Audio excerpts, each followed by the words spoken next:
रामनवमीच्या सगळ्यांना शुभेच्छा. मी कोपरगाव संजय लक्ष्मण पावशे आणि आमची लक्ष्मण कृष्ण पावशे सामाजिक संस्था शिवसेना शाखा कोपर आणि डोंबिवली शहर शाखा यांच्या वतीने सगळ्यांना रामनवमीच्या हार्दिक शुभेच्छा देतो आहे.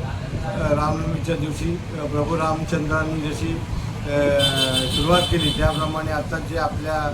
आत्ताच्या स्थितीला जो पेट्रोल डिझेल किंवा गॅस या गोष्टींवर अफवा सगळ्याकडे पसरवत आहेत,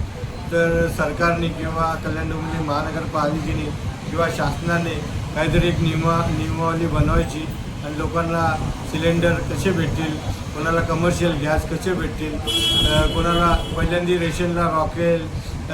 तेल साखर या सगळ्या गोष्टी भेटायच्या आणि आम्ही पण रेशनला रांग लावून या सगळ्या गोष्टी घ्यायचो. तर रेशन कार्डावर या सुविधा कशा मेंटेन होतील,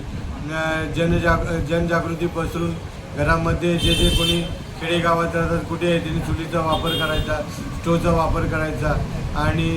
इंधन बचत कशी होईल, इलेक्ट्रिक बचत कशी होईल या सगळ्या नियमावली बनवायला पाहिजे शासनाने, कल्याण डोंबिवली महानगरपालिकेने आणि जे कोणी जे कर्मचारी असतील गव्हर्नमेंटचे त्या लोकांनी हे सगळे लोकांना आणि लोकांच्या मनातली भीती आज रामनवमीच्या ह्याच्यात लोकांच्या मनातली भीती ती पळून गेली पाहिजे, असं काहीतरी केलं पाहिजे आणि लोकांना कसा त्याच्यापासून सुटकेचा श्वास भेटेल हे बघितलं पाहिजे.